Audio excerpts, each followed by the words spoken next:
And now, after years of planning, sweating, and going broke, here is the Boots and Whiskey Podcast with Jim Belisle. And alert the media. Why they would give this man a podcast is anyone's guess. Then there is what could only be a bizarre coincidence or something else. Welcome to the Boots and Whiskey Podcast with Jim Belisle. Fat, drunk, and stupid is no way to go through life, son. Country music and fine moonshine. Finally, a podcast that lets it all hang out. Let's level with America. Got your boots? Ready for some whiskey? These boots are made for walking. One of these days, these boots are gonna walk all over you. And now, the Boots and Whiskey Podcast with Jim Belisle. Hey everyone, Jim here, Boots and Whiskey Podcast. Thank you for tuning in today. We have our second of our Double Shot Monday here with Austin Brown. Again, this is another episode that was recorded a little while ago. Some things might be a little outdated when it comes to tours and stuff, but what Austin's doing is pretty cool. He was a member of Home Free not too long ago. We're going to get into that.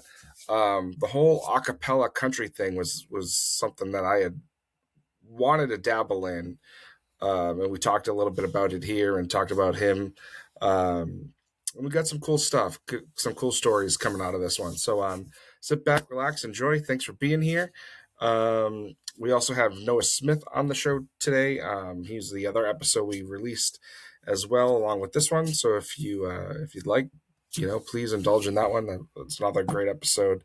And really, thanks for being here. That's all we got for today. We unfortunately didn't make the show at Six String that we had talked about. Kids, man. So, but yeah, other than that, had a great time chatting with Austin. We hope you enjoy it. Cheers. All right. Austin Brown, what's going on, man? Man, I'm just sitting here at my house. I got our new van and the trailer out there, and I'm getting ready to head on the road right now. Nice. My band has affectionately named the van Dan, the Man Band Van. So if you see us rolling through town with a Dolly Parton license plate tag, we're from Tennessee and we're coming to make some country music. That's awesome. So for people, I historically do not do any research about my guests, only because I like it to be organic, right? Like, yeah, obviously, I love it. I know who you are. I know what you've done, and it's hard when like the artists get bigger and bigger. You know what I mean? Sure. Sure. Yeah. If I'm Luke Bryan, you're gonna be like, "Oh, who?" Yeah. Right. Right. But like for you, like I find what I know about you, right? Which is, I know stuff. I don't know everything, but what I do know about you is fascinating so far, right? Well, I appreciate it. I feel pretty weird, so I imagine if you can find some intrigue here, that's for sure. Well, I'm intrigued at where you've come from musically that I know of, right? Being at Home Free and that sort of thing. Like, yeah.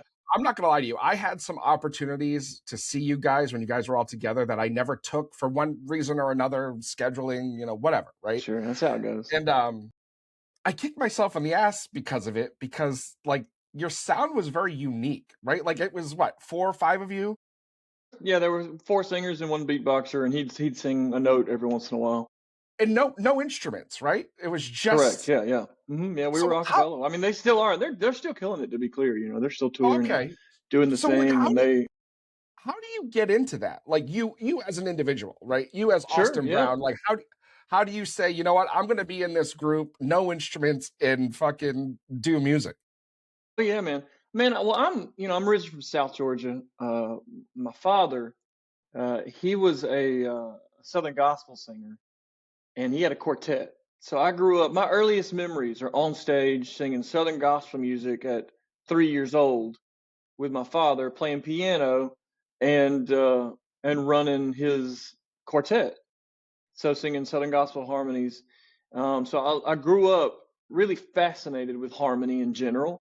And then in high school, I just really fell in love with all the acapella stuff that I could get my hands on. And because I was so fascinated with harmony and always kind of getting trios and quartets together and teaching everybody their part and whatnot. My chorus teacher was like, "You should just direct the high school quartet." I was like, "Isn't that your job?" And she was like, "Yeah, but you can do it." And I was like, "Great, okay, whatever." We wound up getting second place in the state, which was really cool for me because it was a really competitive division.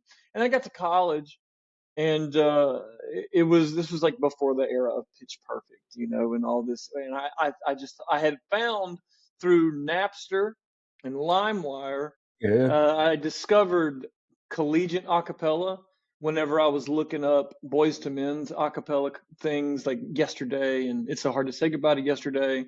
And you could find a lot of acapella vocals on LimeWire and Napster that had been kind of ripped off from the original recordings. And I was fascinated with it. I loved rockapella as well. So when I got into college, I started arranging music for acapella stuff. It was just a hobby. And then I started working on cruise ships as a featured singer, just in the shows and musical sort of review things there on Royal Caribbean ships. And that was, but that, and then after I did that for a season, I worked at Disney World in one of the world's most renowned a cappella groups called the Voices of Liberty, which is, if you ever get the chance to go to Disney World, go to Epcot, see the Voices of Liberty. They perform Yeah. 7 times a day, 7 days a week. Go check it out. It is unlike anything you've ever heard because they sing, perfectly acoustic rotunda. I don't know what the right word would be there, but like there's just a rotunda there, and the acoustics in there are absolutely And unbelievable. you're talking to And a they Disney sing, adult, so oh yeah, and it's amazing. So I got to do that, and I fell in love with it. And then the cruise ship directors and casting directors just happened to come see me there, and they didn't realize that I was singing Voice of Liberty after I'd worked for them. They were like, "Wow, this guy's close." So they asked me to come down and do some pitch work for them, and and that went really well. So then they gave me a promotion and made me a featured singer on the ship. So I was living high, man. I had the best time. Had a cabin to myself and room service. I was working like 10 hours, over 12-day cruises in the Baltic Sea and the Mediterranean. I got to see so much of the world. Got to get my family on the ship for $10 a day. Had such a good time, and that was where I met Home Free. They came on as guest entertainers, and I saw their show, and they saw my show. We got drunk together, and the rest is history. And then and we went on a little TV show called The Sing Off, which doesn't exist anymore, but it did for a while.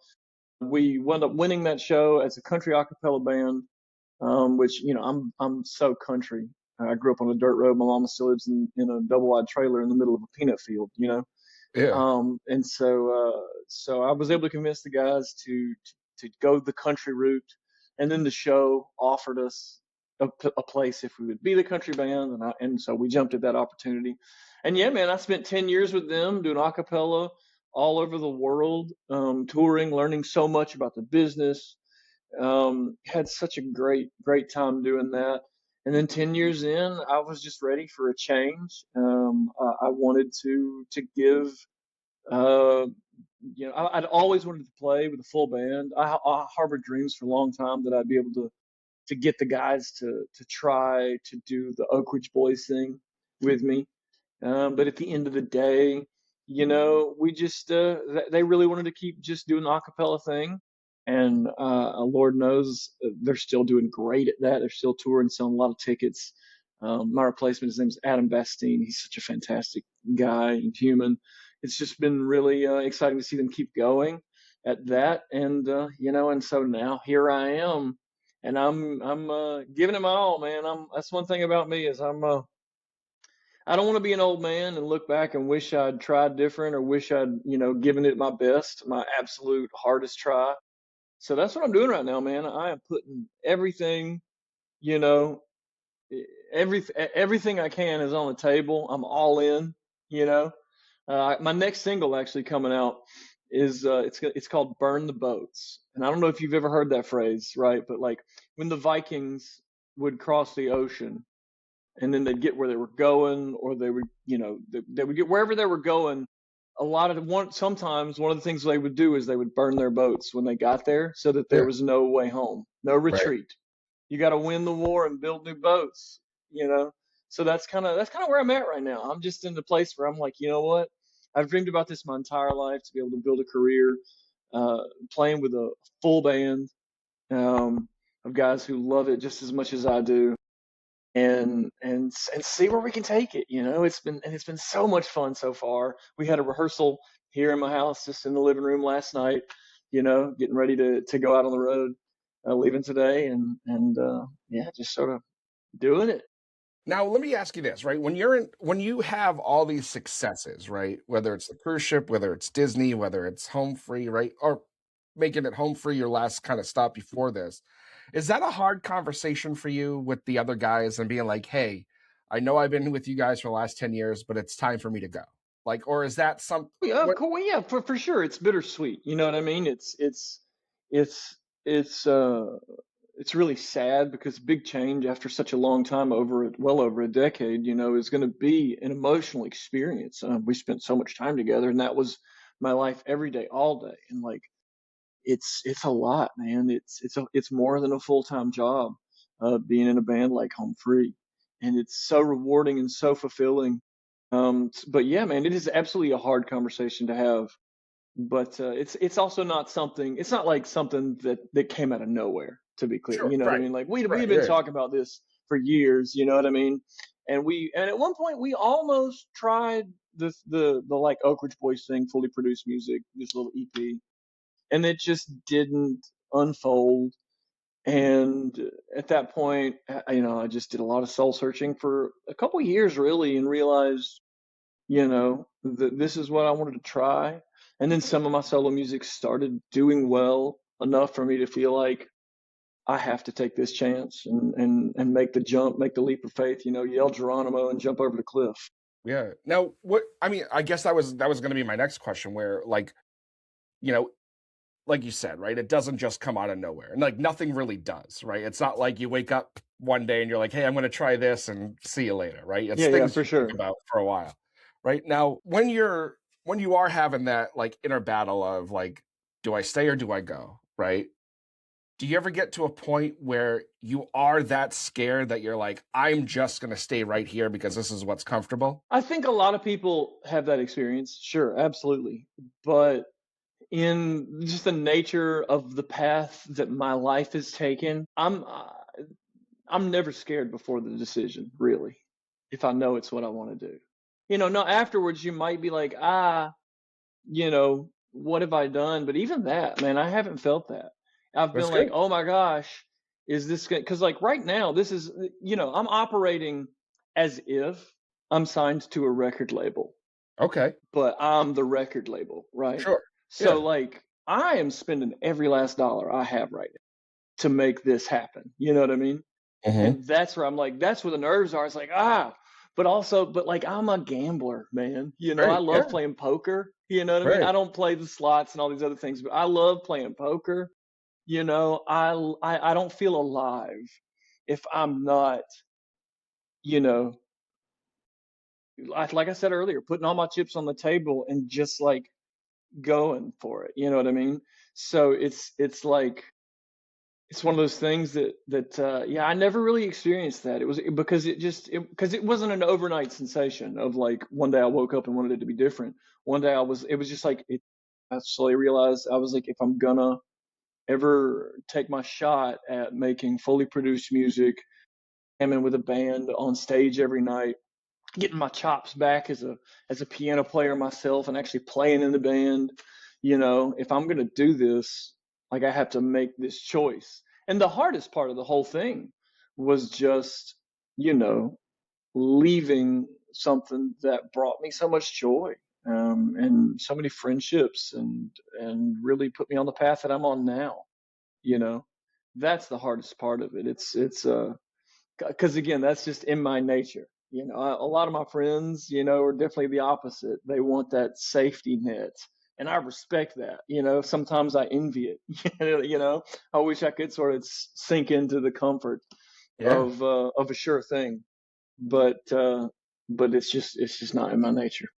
Now, like, you going out on the road and doing your own thing as a solo act, right? And yeah, I think it's fair to say, like, you don't really know what to expect yet, right? Like, Absolutely. Oh yeah, for sure. This is the like, beginning. Once we get through with this tour and all the content that we've made and sort of the way we're trying to like take advantage of documenting it and showing to people like what we do, it's all going to translate. It's just the beginning. Yeah, no, absolutely. Because you've been in this industry long enough where it's like you could go to these cities and fucking 10 people could show up, right? And Yeah. that's the gamble, right? Like, For sure. Oh, absolutely. But I mean, look at 90% of the people that are touring and are on the radio, let's say, in specifically in country music. That's how they started. That's it. Yeah, exactly. They started touring and playing in front of 0 to 30 people or something. You know what I mean? And but you change those people's lives. You know what I mean? We've had 2 shows of this tour so far. One leg got rescheduled due to some malarkey, which was just like, it's just how it goes in the business sometimes. But I was like, oh, these shows are actually selling well out there on the West Coast, and we have to reschedule. What's happening? But it's just like challenge after challenge, and just overcoming that. And then we were supposed to be in Minneapolis, and wouldn't you know, it's during the middle of their labor strike because of all the ICE protests and things that are going on up there. So we had to cancel that show at the very last minute. But that wound up being a great day because we had an Airbnb, and we all got together and jammed and wrote because we had a free day, and we were like, let's have some fun. But those first 2 shows, they weren't sold out, but man, the people that were there had so much fun. And the band, man, we had so much fun. And everybody in it, they want this to work so much. And I know you go, oh, you're out there as a solo artist, but man, when you come to see the show, it's not going to feel that way. It's going to feel like a band. You're going to get to know these guys with me. I make a real effort to make sure everybody gets to know who's up here on stage with me, because these guys are, God Almighty, this band is talented. And especially when you hear us live, man. Nobody's making music in Nashville, not like this right now. Yeah. Not like what the vibe is up there. There's some really high quality musicianship going on there, and we're playing it. It's more than just the record. It's a ride, man. It's not like a lot of times you go to a country music show, and no shade, but a lot of times you go to the country music show and it sounds exactly like the record. Right. 100%. Sure. You know what I mean? It's like somebody just pushed play on the track and the band plays it, and the band's really playing it. But we're having fun, man. You're seeing some musicianship out of these boys, and it is just, I can't say it enough. It's so fulfilling. Oh, and anybody who comes and sees, 99 people out of 100 who would get in front of us and see this are going to connect to it. They're going to be like, whoa, this is fresh. This is something. That's awesome. Even my agent hasn't even seen the show yet. I just can't wait to get to Nashville so he can see what's going on and be like, that's what I'm talking about. That's awesome. We saw you open for somebody. God damn it. I want to say Eli Young Band, probably. Was it the Eli Young Band? Yeah. Was it in Foxborough? Yeah. Yeah. Yeah. Mm-hmm. That was Eli Young Band. That was our first one. That was my first time opening for anybody as a solo artist. Me and Miles. And Miles, the guy who played guitar for me there, is playing as well. Yeah. Oh my God, my dog just got a bath and he is running around. Come here. Come. Ooh, he's got the zoomies. Come here. Ooh, come here. Ooh, yeah. This is Coda. Hi, Coda. I don't know if you could hear him running around in the background. I couldn't. But he is excited. Go get it. So yeah. Well, anyways, Eli Young Band, man, that was such a really fun night. Yeah, and it's funny because I say that not because it wasn't because I didn't remember, because obviously I remember, right? But we do so many shows. We do a lot of shows. We do a lot of shows there where it's like, I was going through the shows I saw in 25 for tax purposes this morning. And I was like, that show felt like yesterday. You know what I mean? And it's like, it wasn't, No, it was October. Right. It was. And I was looking at shows where it was it felt like they were in the fall and they were in the spring of last year. And I'm like, what the hell is going on? But, and what you were doing then was great. It was different. It was different in a way of it was different, but recognizable. So it was definitely, you could definitely tell it was, it was newer, right? But I think that that's what makes it more exciting now, because there's been enough time, and all that. Where it's a whole different ball game now, right? Right. Now, what I wanted to ask you before we have to go, you were talking about the acapella stuff, right? And you mentioned Pitch Perfect, and it's funny because it's one of my favorite movies ever, right? And when you discover it and get into it, obviously it's not as popular as it is when that movie came out and after, right? Sure. Is that world kind of like it was in the movie, or is that just totally? I mean, to some degree, yeah, man. To some degree, absolutely. Now, it's people aren't just breaking out into song without rehearsing. Well, You that's so know, that's like, don't get me wrong. A really good quartet could do that to some degree, for sure. But like, it's not like that. People are rehearsing these things, and the whole idea of like a sing-off didn't exist until Pitch Perfect, and then they started adding the sing-off concept into our season of the sing-off, right. right? The riff-off, I think that's what they called it in Pitch Perfect, you know. But it's yeah, it's a funny, weird world, man, because everybody's just making music with their mouths, and it's so weird that like it went from being something that was so dorky and like hated on to something that has some mainstream appeal now, you know? Like it's sure some people are always going to be like, "Oh, that's so funny and weird," you know, but like I grew up in South Georgia and got made fun of for how much I liked country music as a kid, you know? Really? Like that's just how people are with music, you Yeah, know? that's true. So, and it, you know, and now it's the same thing in country music still. You know, people are always, oh, that's dumb, bro country, pop country stuff, or that like that gut bucket, you know, Yeah. faux rebel like outlaw country. You know, people get on the side of one fence and want to have opinions, but at the end of the day, country is cool now, and so is acapella music to a Right. degree. You know. Right. So And it it really was is. interesting to watch that change over the course of my life so far. I'm sure. Now, with everything you've done and are doing, it seems like the train you're on is going fast, right? Sure. It's Now, chugging along at least. It's steady. right. Do you have, and this is where the hard-hitting questions come in that we do, right? Bring it on.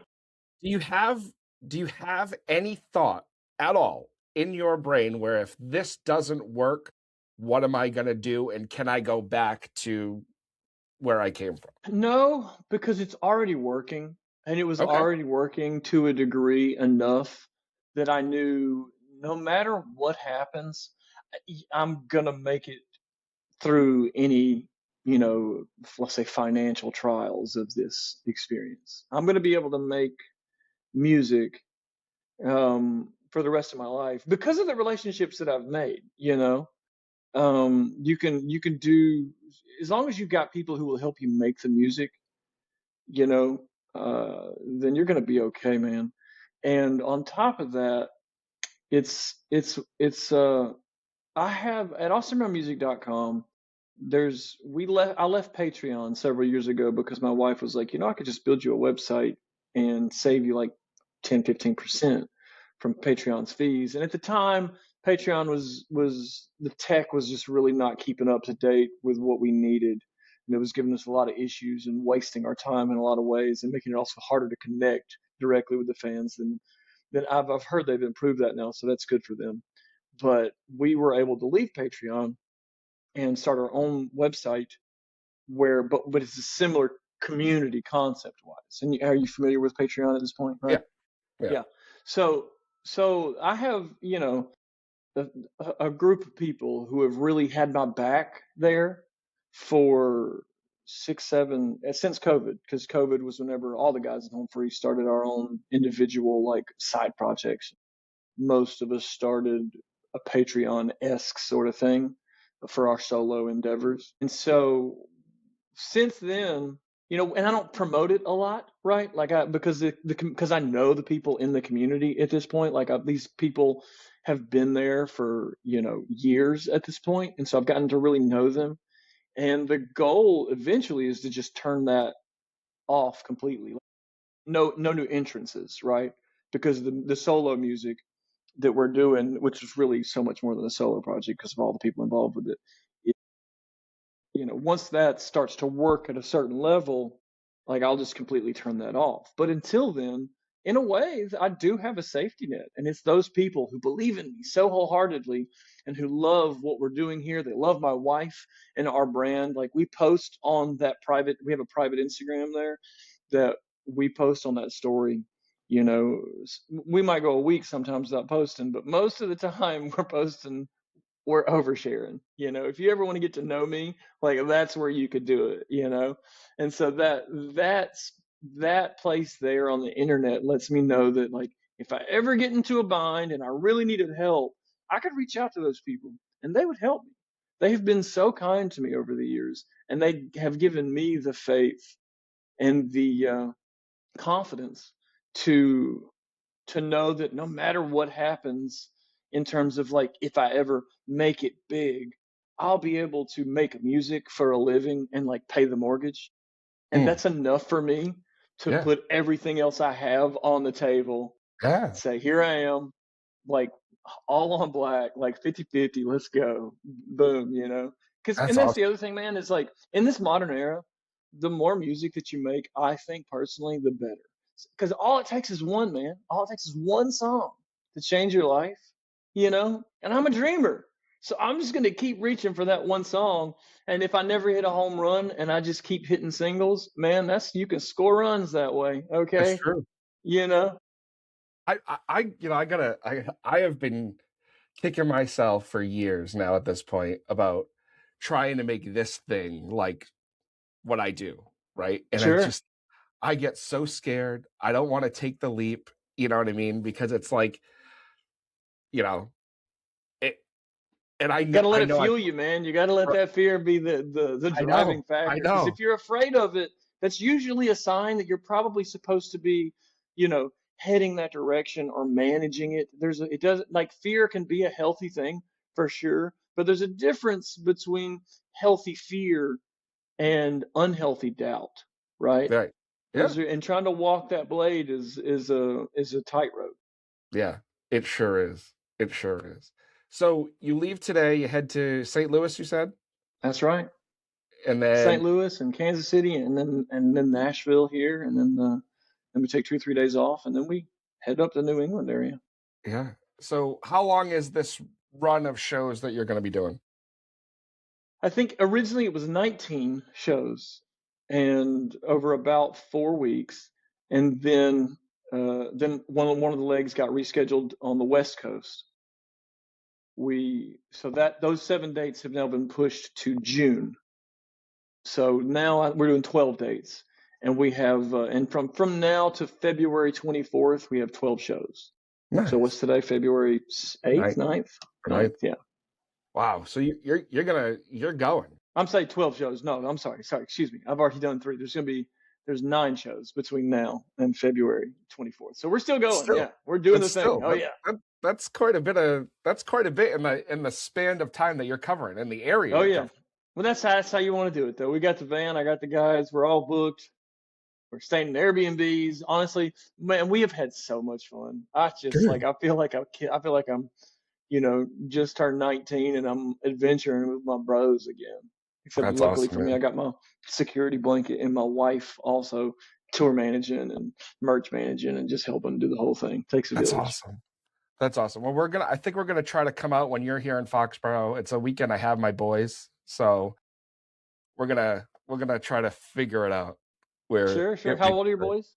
boys? My oldest is 10, Okay, and they might like it. It's a show he's really for all into ages. he's into everything. Like we took him to see Lee Bryce a couple of weeks ago, Oh, and nice, lovely Bryce, man. What a he voice. loves Lee Bryce, and we got to meet him beforehand, and he like had a blast. But I like love it, he's man. also gotten very spoiled with what dad's been able to do and get, Sure. and so like now every time he does something with mom and it's not up to those calories, like, well, with dad I could have done this. And she gets so mad. So funny. I love that, But man. We're hoping we talk about it some days. There's 2 weeks a month where my wife is like, "Oh my God, let's have kids," and then there's 2 weeks a month where my wife is like, "I never want babies." You know, yeah, it's just like dude, it's I, so. As soon as it, she says now, I'm gonna jump. yeah, You know, right. we're still not in a hurry. Well, man, Austin, I hope you enjoy your run, and hopefully we'll see you in a couple weeks. And Thanks, man. just keep doing what you're doing, man. I love Hey, what you're man, I doing. appreciate it. I I love appreciate the you, brother. enthusiasm, like the enthusiasm alone, and like, you know, you get artists on here that are like, yeah, I'm just doing this thing, but like you're excited, and it's like it's catchy, you know, because now Hey, man. I want to run through a wall, Austin. Like, Do it, come man. on. Chase those dreams. You only get one life, man. And who cares if you fall flat on your face? Like, that's what I keep thinking to myself now is I'm like, man, I've already done enough right now. I'm so proud of myself for like taking this risk and trying this and like buying a van on credit and like just, like just, it's so much fun. Because it is so contagious, man. These guys in the band are on fire and they are so excited themselves because we're having fun playing, man. Like they're being musicians. We're not just playing the music on the page. Like we're making it up as we go along. The show is so alive and it's different every single night. So man, come out, get inspired, and chase those dreams with me, man. It's called the Ain't Might Done have to. Dreaming Tour for a reason. I might have to. I really might have to. But man, congratulations on everything, and Thank you, brother. just keep kicking ass, man. We'll see you soon for sure. Hell yeah, dude. All right. Well, Thanks. enjoy your times. Drive safe. Be safe, and we'll see you soon. All right, brother. Talk to you See after ya. a while. Bye, man. Well, there you have it, everyone. Our conversation with Austin Brown. Austin, thank you so much for coming on the show today. You know, that's a big thing, guys. You know, it's just about being. I don't even know what the hell I'm talking about, honestly. I just totally lost all train of thought because I thought my microphone was off. But obviously it's recording, so it doesn't really matter. But anyway, like I was saying, I love what Austin's doing. Is doing it his way. He's really doing things really grassroots, and it's cool to see after being in such a production like Home Free, and then doing his own thing. You know, that's cool. It's got to be a scary moment. So anyway, I totally lost all train of thought. Thank you so much for being here. Noah Smith is also our guest this week. Go check that out. And if it's your first time here, welcome. If it's not, welcome back, obviously. And that's it, guys. So until next Monday, we'll have a great week. Be good to each other. We also have maybe another episode for sure this week coming out, maybe two. Cheers.